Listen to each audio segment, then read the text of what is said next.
and gentlemen, boys and girls, children of all ages,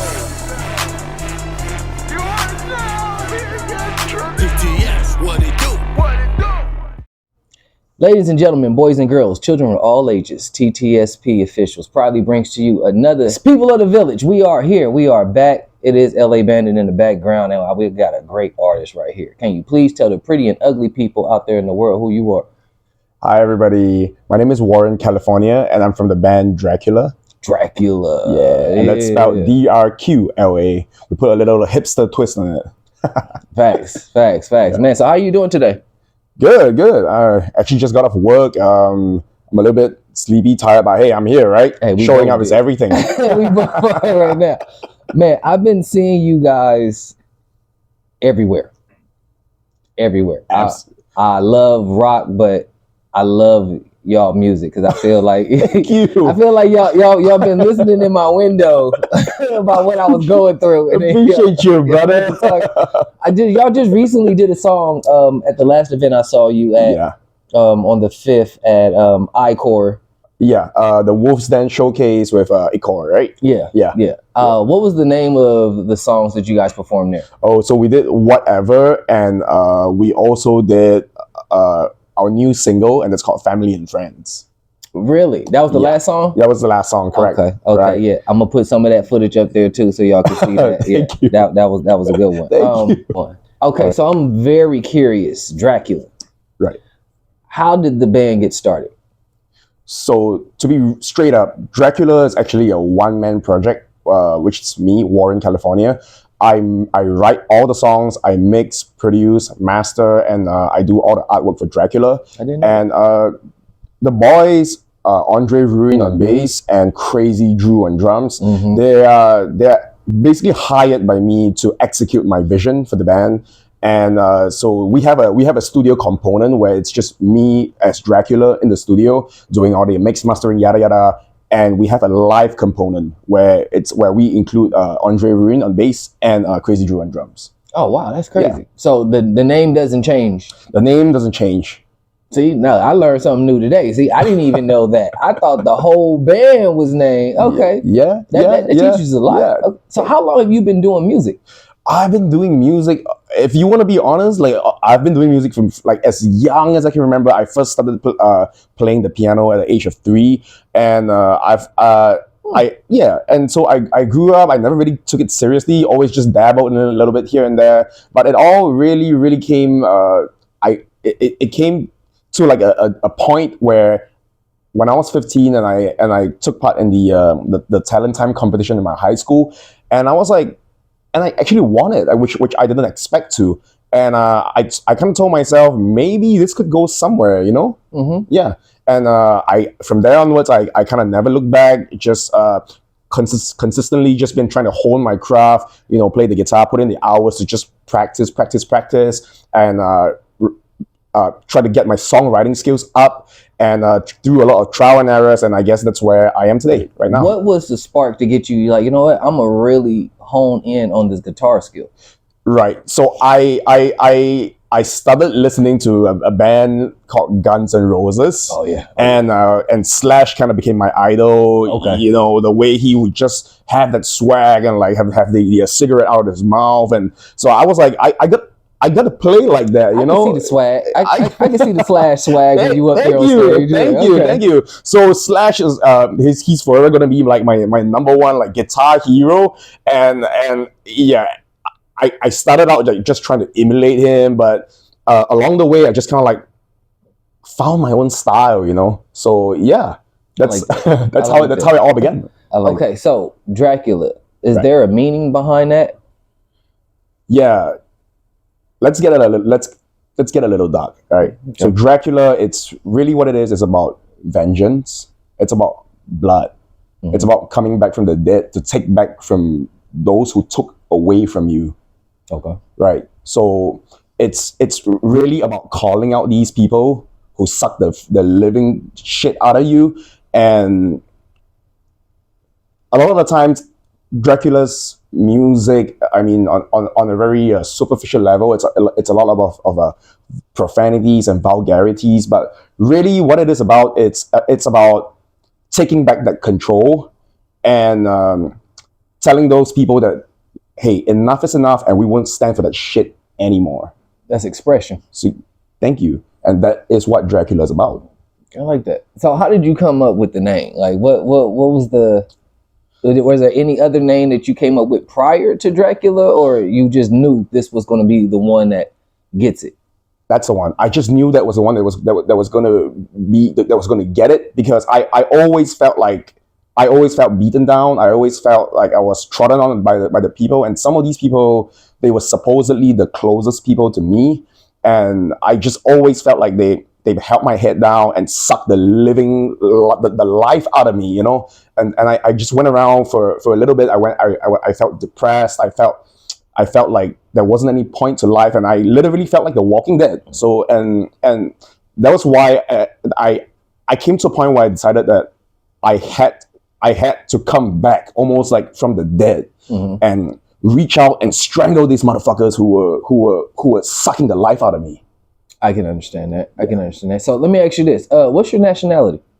So I am actually from a place called Singapore, and I'm a refugee in the United States because I said something against the government, and they didn't like that. So they had me committed to a mental institution, and they put me in jail for a little bit. But I absolutely refuse to bow their will, because even though they say that they are a democratic country, they don't allow freedom of speech, and that is not what I'm about. I mean, I believe in saying whatever the hell you want to say, being whoever you want to be, and living your best life, and being unapologetic about it. So what do you think touched you to be different in that aspect? Because I'm pretty sure there's so many people that follow the procedures or the guidelines of just staying silent. Yeah. And it takes a special person to speak out amongst whatever the consequence might be. Right. Like what touched you and made you feel like this is who you were supposed to be? You're supposed to stand out. I mean, coming from an Asian background, we were always kind of told to, like, hey, pipe down, don't stay in line, and you know, don't create waves. But I always just had this feeling in me that was just like bursting inside me to just like get out. And when the dictator of Singapore died, I held a protest, because I wanted everyone in the country to wake up to the truth, that they were being suppressed, they were being silenced, and that there was nothing, absolutely nothing that we could do about it. But what actually shocked me and made me sad was that I didn't get the support that I think I was going to get. It's when I was holding the sign, standing outside the government building and protesting, a few people actually walked by and they spat in my face, and they told me that I was a fucking disgrace to the nation. And that was the point where I told myself, I think it's time to get out of here. I don't think these people want to be saved, and I am not their Jesus Christ. I can't do this no more. I can understand that. Yeah. Okay. All right. So you was basically the Malcolm X of Singapore. That's that is a huge honor, but I don't think I could live up to that. But thank you, though. So, what are some of your inspirations as far as creating these songs or making you want to make another great song like you guys already do, like you already do? Thank you. I appreciate that. So I've always been influenced by one of my really early influences, like I mentioned, was Guns N' Roses, and I really like the sound of hard rock, how it melds the sound of blues together with metal, and almost create like a party. Sometimes a party bar vibe, but sometimes like a serious atmosphere kind of thing to it. I'm a huge fan of Nine Inch Nails. Electronica, EDM, that is entirely up my alley. So Trent Reznor, if you're listening, I want to do a collab with you. I'm also influenced by a lot of hip hop, rap. These days, I've been fucking a lot with like Bossman D-Lo, like stuff like that.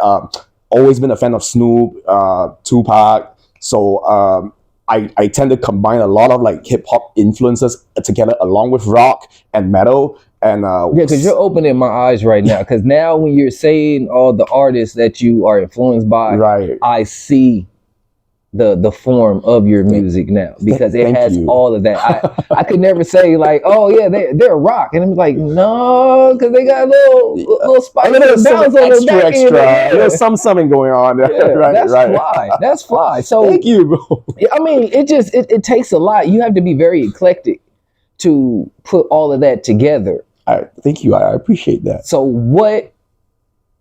All right, at me as an artist also. So what is that feeling that you're looking for to let you know, all right, this is the song that needs to be written, and once you did it, this is the song, this is the one? For me, it's got to be honest, especially when it comes to the lyrics. It's got to come from the heart. I don't want to go beat around the bush and be like, hey, I'm talking about this and that, and just like almost be like superficial about things. Now I want to get straight to the point. If I want to say fuck you, I'm going to say fuck you. If I'm going to say, hey, I love you, I'm going to say, hey, I love you, right there. It's going to be straight from the heart. And the music's got to reflect that. And I'm also really heavily influenced by music from WWE, from like back in the day. Yes. It's stuff like The Game, Yes. whatever from our Lady Peace. Yeah, and I guess that's why Bandit, you and I connect, because when I saw that title bout, I was like, hey, this dude knows what I'm talking about. Like, we can connect, So, yeah, that's what it is. Yeah, when I first seen you guys, which was actually not too far from where we at right now. Right. I didn't know what to expect. Like at a 420? Yeah, that's what we meant, right? Yeah, right. So I didn't know what to expect, because like I said, I'm just as eclectic. I like music of all genres and stuff like that. So I can tell that. It's like even when I see other rappers, I'm like, oh, are they gonna suck? Is this gonna be any good music? We all judge a little bit in our heads. Yes. And when I see y'all, I'm like, okay, all right. I'm looking forward to see it. I'm like, all right, it's gonna be straight rock. We gonna go straight rock. Right. And then y'all threw me off because I'm waiting. I'm like, no, I'm over here groovy with the song. Like, oh snap, I like that. Fuck you. Hey, I'm with that. Let's get it. Absolutely. What is the preparations to a show? Well, in the past, when we were starting out, for me, it would be like a day before the show. I would like meditate a lot, just not just like on life, but on the lyrics that I was saying, and the image that I was going to portray, the energy that I was going to give out, the vibes that I wanted to have, and I would just sit down for like a half a day and just like meditate on those elements, right? Mm-hmm. And but these days, because performances are getting a little bit more frequent, and it's a little bit more hectic, and I have been a little bit more in touch with myself as well. So these days I don't really need to do that. I just kind of jump straight into it and make sure that. But every time I make sure that I give like 110%. I've got to turn it up, and it's also a lot about like reading the crowd and understanding where your audience and who you're actually speaking to. So because you don't want things to appear forced or contrived. That's true. You gotta look at them, and if it's a place full of kids, you don't tone down because they're kids. You tone down because they don't get the message if you're screaming at them. So I get that. Yeah. And another thing that I would do is I would actually like go down like a day. I mean, if time permits, I would go down like a day before to just kind of like scope out the venue, have a look at the stage, look at where the lights are shining at, where the speakers are at, and so just so that I could like envision myself on that stage, Mm-hmm. just to see, and just maybe like think of what stunts I could pull, how crazy things could get, or how tame it should be. I like that. Yeah. Okay, I got a 2-part question. Gotcha. So first question is, does the demographic has anything to do with what you perform? Absolutely. So, for example, like at the latest show we played, the Inland Empire Color Fest, it was advertised to be a kid friendly event, and that's why. And that was actually our second year playing there in a row, right? So, one of our usual our staple songs originals that we play is Whatever. That's our first single, and the chorus goes "Fuck you," right? It goes hard like that. I told you I knew the Right. song already. I knew the song. Thank you, brother. So we kind of skipped out on that song for 2 years in a row because, like I said, you want to get a message across, right? And you don't want to just like be screaming vulgarities and profanities because that just makes you look bad. It makes you look stupid, you know. And the worst part is the message is not going to get across if you're screaming at children. So we kind of tone it back a little bit, you know, and we didn't put that song in. Oh, so well. in that sense, we cater very heavily to the demographics that we expect. Because, like, to be honest with you, you guys are pretty much the only, I don't even know what to call y'all, like rock, hip hop, R&B, soul. We try to. Y'all got some of everything, but you guys are the only ones I've ever seen participate in like shows with, let's just be honest, predominantly black Right. surroundings and be Right. comfortable and actually kill the show. Like, so what is the process when, like, okay, let's say if you're in a predominantly Right. African American area and Right. you're in a predominantly Caucasian area, Right. do you switch up or do you keep the same movement that you would for either culture? Right. So we, coming from a place like Singapore, it's actually a pretty multicultural society. So we are actually really used to dealing with people of all walks and races, if you want to put it that way. And but to be straight and to answer your question, no, we don't change our set or the songs that we're gonna play based on something as specific or trivial as race, because that I feel like music really truly is a universal language. Very true. And the originals that we write, we didn't write them with skin tone or like race in mind at all. And to do that would really be, in my opinion, it would be really a close-minded way of looking at things. So no, we don't change our set. As so long as the message gets across, I think it should be able to transcend all barriers such as race. All right. So my next question, I know when it comes to what I'm preparing to wear when I go to a show,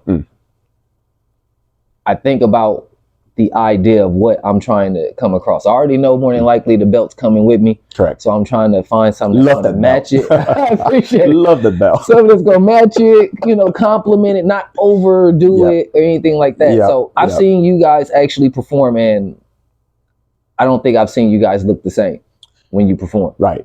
So what is the concept when you guys are, because, all right, so basically you're Mick Jagger. You can put it that way. Yep. I am Mick Jagger. Yeah, you the front man. You that guy. You that guy. I'm that guy. Yes, Yeah. I am that guy. I just wanted to make it clear when I asked this man to interview with us, he was like, "Well, you know, it's just gonna be me, right?" I was like, "I thought Dracula was the whole group," but then he explained it to me. I'm like, "Okay, got it." I like that. Right. So, what goes into? I'm pretty sure you're delegating what the uniform is going to be for that day. Yes. So what hits your head to delegate, all right, we're going to do this today, Right. compared to what we did the last time? So for the boys, I only have one rule for them, and that is to be consistent in the way that they dress, so that we look like we are actually a unit. So that would be, and I kind of leave that the creativity of what they want to wear up to them, so long as it's consistent and they run it through by my manager, and that should be okay. Personally, for myself, because I identify as a non-binary queer. So there are certain days where I am a little bit more in my masculine energy, and certain days when I'm a little bit more in my feminine energy. Okay. And I just kind of let that lead me to the costume choices that I choose. So some days I might be wearing skirts with makeup. Some days I'm wearing pants and I'm wearing like a leather jacket, looking like a biker kind of thing.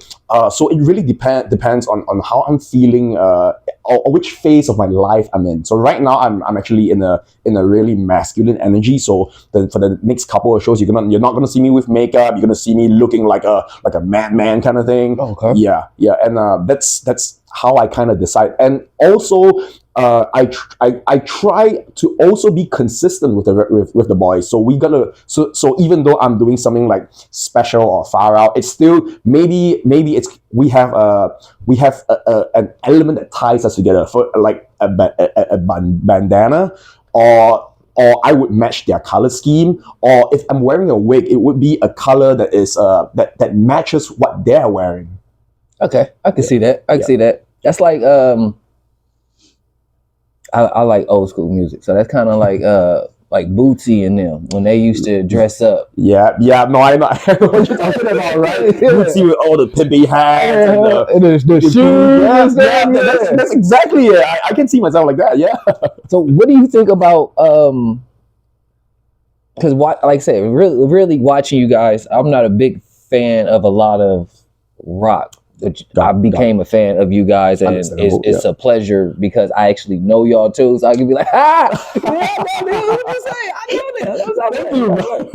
what is y'all movement as far as doing like features with people? We are always open to doing features and collabs. But I've got to say we haven't had really much success because I feel like sometimes people don't really know what they want, and we've had a couple of artists that actually like already skipped out on us, even though well, I said that we were good to do a collab. So a lot of the times we try our best to accommodate, but when it gets to a level where it becomes unprofessional, we kind of pull back out on that. I totally understand that. Right. So I want to put this on camera right now. Yeah, for sure. LA Bandit has to do a set with Dracula. Absolutely. I would be so down for that. Let's do it, LA Bandit. I would like that. Do I would it. like that. Yeah. Man, once you guys see how talented this young man is and the whole crew is, I'm telling you, you'll be blown away. You don't know what to expect.